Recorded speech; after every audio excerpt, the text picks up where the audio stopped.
Сегодня мы поговорим о такой теме, как количество вещества, моль и молярная масса. И для того, чтобы объяснить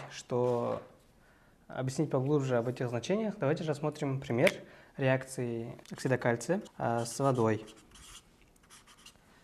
где у нас формируется гидроксид этого кальция. Так вот, нужно понимать, чтобы провести данную реакцию, нужно взять определенное количество оксида и воды. Итак, сколько же нужно взвесить этих самых реагентов, чтобы реакция прошла до конца и не осталось никаких исходных веществ? Если мы возьмем одинаковые по весу реагенты, то цели не достигнем. Продукт, наш гидроксид, обязательно будет загрязнен одним из исходных веществ. Почему это произойдет, давайте же разберем. Дело в том, что простейшие структурные единицы веществ, вот, давайте условно назовем его А и Б, состоят из разных наборов атомов. Эти наборы различаются по массе. Значит, в одном, допустим, грамме оксида и в одном грамме воды окажется разное количество тех самых частиц. И при реакции между ними некоторые частицы будут неизрасходованы. Допустим, оксид кальция – это у нас ионное соединение, и в твердом виде состоит не из молекул, как наша вода, а из набора ионов кальция и кислорода. Однако его сокращенная формула по своей сути ничем не отличается от молекулярной формулы. Оно также отражает качественный и количественный состав вещества. Поэтому в дальнейшем мы будем называть данное вещество молекулой, а суммарную массу атомов кальция и кислорода молекулярной массой этого вещества. Что же касается воды, то здесь вода действительно состоит из молекул, и в любом состоянии, это в твердом, жидком и газообразном. Для дальнейшей работы принято брать вещества некими порциями, которые содержали бы одинаковое количество молекул вещества А, вещества Б для дальнейшей реакции. Допустим, человек, проводивший данную реакцию, взял определенную порцию оксида кальция, в которой содержится N молекул. Допустим, что человек, проводивший данную реакцию, взял определенное количество оксида кальция, в которой содержится N количество молекул. Затем берется некая порция воды, в которой также такое же количество молекул.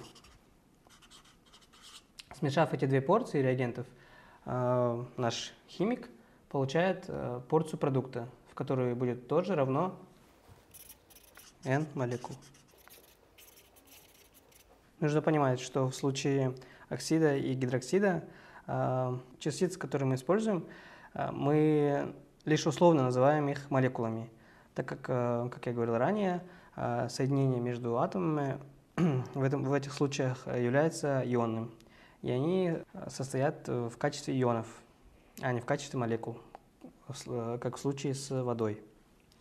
Но давайте же условно с этими терминами двигаться дальше.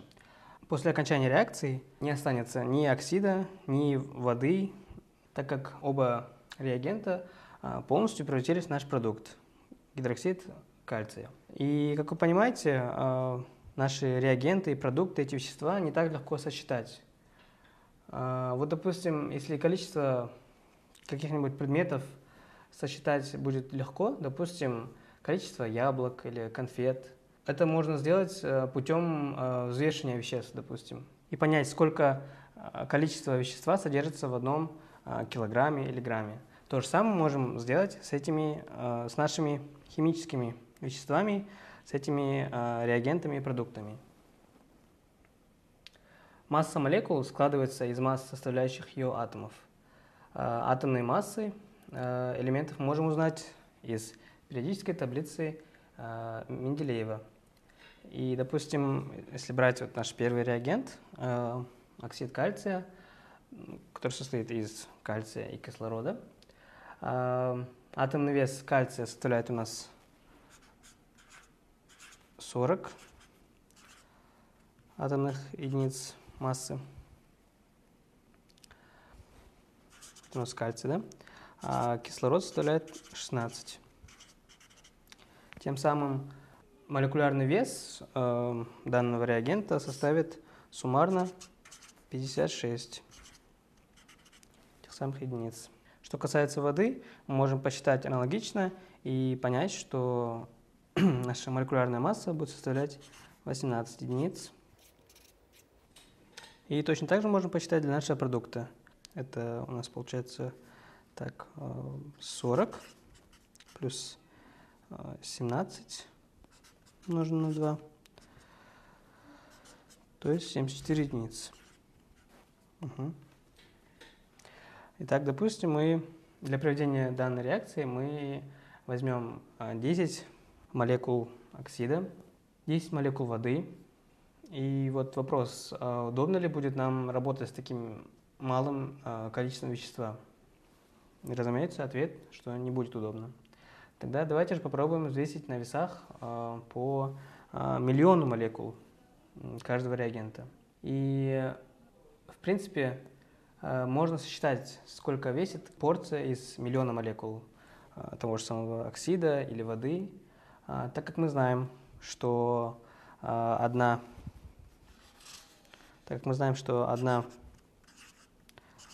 единица массы равна массе одного протона. То есть, соответственно,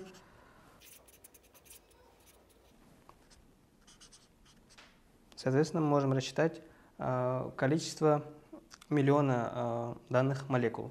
И с помощью наших математических расчетов мы получим, что масса одной молекулы оксида кальция будет продуктом умножения молекулярной массы и одного значения атомной единицы массы. И данное число равно 93,5 умноженное на 10 минус 18 степени граммов. И мы понимаем, что это очень маленькое число. Так, поэтому давайте же попробуем найти такое число молекул n, с которым было бы удобно работать. И это может быть обязательно число молекул именно для оксида кальция или воды. Число n должно быть таким, чтобы с его помощью было удобно, скажем так, отмерить взвешиванием любые молекулы, атомы и вообще частицы, масса которых очень мала. Давайте же возьмем одну из таких частиц, протон. Он имеет массу округленно в одну эту самую единицу массы, да? Атомную единицу массы. Такую же массу имеет и нейтрон, кстати, да, мы все помним.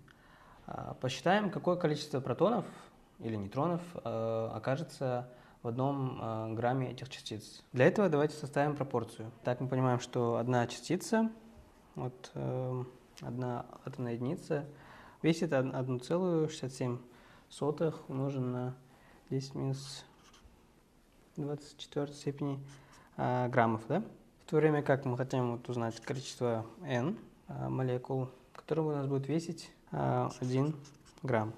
Так, давайте же посчитаем, чем будет равно наше число n. И по пропорции мы можем понять, что это число n равняется 1 поделенное на 1,67 в минус 24 степени. И это число равняется в целом 2 умноженное на 10 23 степени. Важно знать, что данное постоянное, данное число у нас в научном обществе называется числом Авогадро, либо же постоянный Авогадро. Поэтому запомните. И оказывается, очень удобной является порция из такого количества частиц. Тут важно понимать, что по частицам мы имеем в виду и молекулы, возможно, атомы или ионы. И вот обозначим это число буквой n. Давайте буквой NA, так как это у нас число Авогадро. Если NA равно именно такому числу частиц, то их вес в граммах численно равен весу этих частиц в атомных единицах массы. То есть, другими словами, чтобы перейти от измерений в А и М к измерениям в граммах, достаточно увеличить шкалу измерений в вот столько-то вот раз. То есть практически это будет означать, что 1 грамм равняется у нас 6,02 умножить на 10 в 23 степени атомных единиц массы. Как мы понимаем, число Авогадро является как бы переводным коэффициентом из шкалы А и М в шкалу граммов. Например, молекулярный вес нашего оксида составляет 56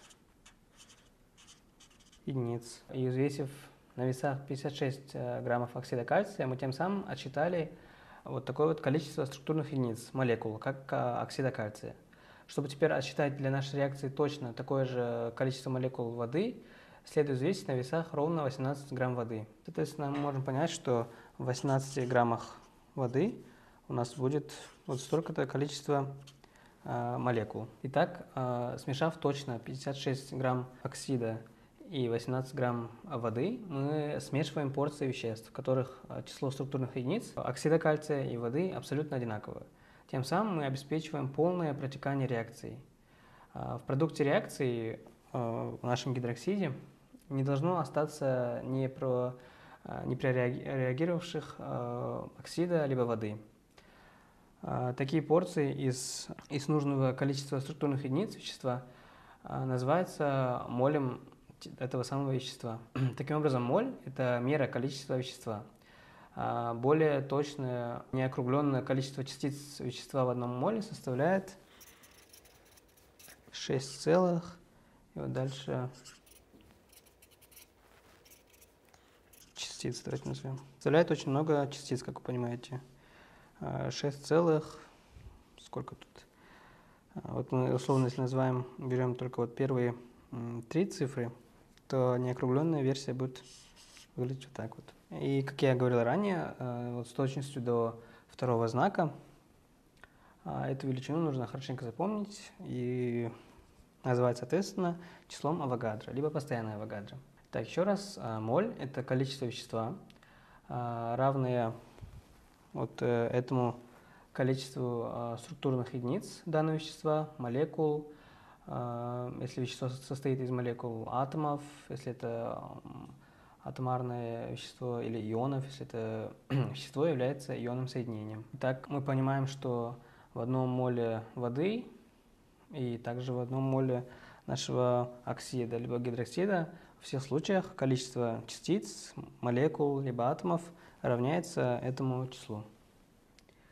И теперь мы имеем удобную единицу количества вещества, моль, с помощью которой легко отмерять равные порции молекул или атомов простым взвешиванием. Разумеется, если мы увеличим или уменьшим взятое нами количество воды либо оксида в одинаковое количество раз, то и порции реагирующих молекул уменьшатся либо возрастут в столько же раз. А теперь давайте рассмотрим следующий концепт, связанный с молями. Это у нас масса одного моля. Такая масса у нас называется малярной массой. Она обозначается буквой называется малярной массой. Обозначается буквой М и имеет размерность грамм на моль. Количество молей вещества N находится из отношения массы M этого вещества к его малярной массе.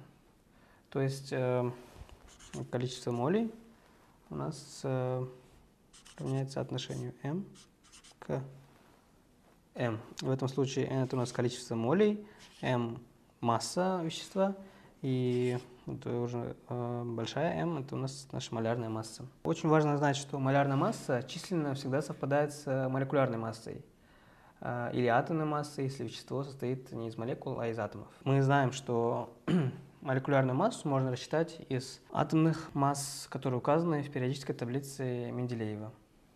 Тем самым мы можем помнить, что я говорил ранее, что молекулярная масса воды составляет у нас 18 атомных единиц массы. И также малярная масса будет равна 18, только в этом случае уже грамм на молей. Поэтому, если же мы хотим понять, сколько же грамм нам нужно для взвешивания, для измерения одной моли воды, то можем понять, что 1 моль, это у нас вот масса, допустим, x, поделенная на нашу малярную массу. С помощью этих простых расчетов можем понять, что нам нужно 18 грамм воды для того, чтобы приобрести 1 моль нужного нам вещества. Термины моль и молекула отдаленно связаны между собой. Моль происходит от латинского moles, что означает количество, счетное множество, а также масса. В то время как термин молекула является, как бы сказать, уменьшительной формой этого слова и означает маленькая масса. Таким образом, моль – это такое количество вещества, которое можно считать большой массой, состоящей из 6,2 умноженное на 10 в 23 степени маленьких масс. На этом все. До следующего занятия.